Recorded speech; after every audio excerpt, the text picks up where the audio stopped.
Zrychlený dech, sucho v ústech, pocit celkové vyprahlosti. Výborně. To byla včera večer jízda. Kamarád měl narozeniny, tak jsme trochu slavili. Kde se tady zapíná ta klimatizace? Já se z toho vedra asi zblázním.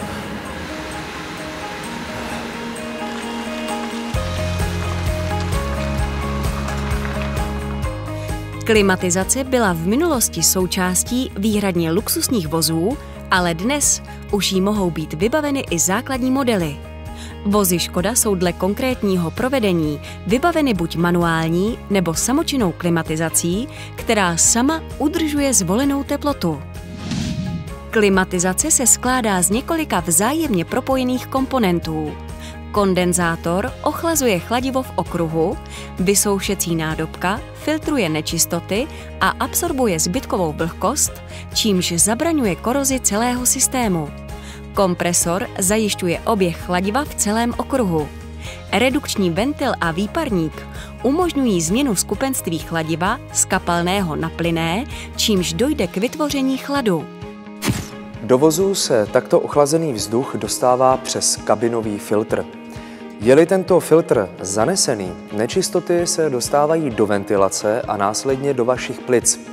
Zanesený filtr je také živnou půdou pro tvorbu plísní a bakterií, které nejsou pohromou jenom pro alergiky. Účinný interiérový filtr také zabraňuje tvorbě mastného filmu na vnitřní straně skel, čímž přispívá k udržení lepší viditelnosti a zamlžování čelního skla. Autorizované servisy Škoda používají originální filtry, které přesně pasují na své místo a jsou schopné zachytit i ty nejmenší mikročástečky, špíny a prachu. Optimální variantu představují filtry s aktivní uhlíkovou vložkou, která dokonale pohlcuje i okolní pachy a smog. Škoda Auto garantuje životnost svých kabinových filtrů na 24 měsíců nebo 30 000 ujetých kilometrů. Samozřejmě, že záleží na způsobu užívání vozidla a je jasné, že například v zaprášeném městském prostředí může být jindy bílý filtr za pár týdnů černý jako bota.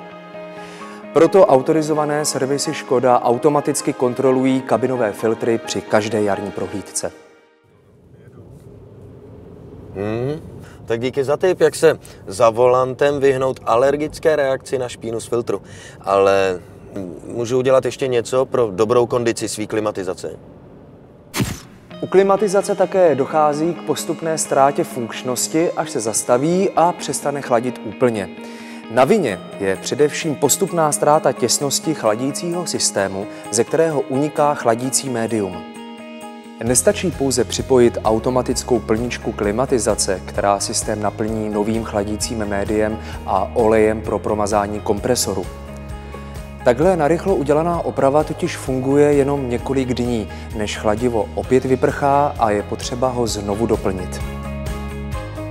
Doplnění, případně výměna chladiva je možná a smysluplná pouze pokud je zkontrolována a zajištěna těsnost systému. Spolehlivou metodu představuje napuštění okruhu barvivem reagujícím na UV záření. Mechanik s UV lampou snadno pozná, ve kterých místech chladivo uniká na povrch. Druhou metodou pro zajištění případných úniků chladiva ze systému je speciální pachový detektor. Řešením pro netěsnou klimatizaci není její neustálé plnění novým médiem. Za prvé je to zbytečně drahé a za druhé hrozí vážné poškození kompresoru, protože společně s médiem uniká i olej pro jeho mazání. A také se vyplatí nenechávat puštěnou klimatizaci až do cíle vaší cesty. Když ji vypnete čtvrt hodiny před cílem, výparník se stihne vysušit a tím omezíte tvorbu koroze. A samozřejmě se vysuší i vlhkost a tím minimalizujete i tvorbu plísní. Škoda. Simply clever.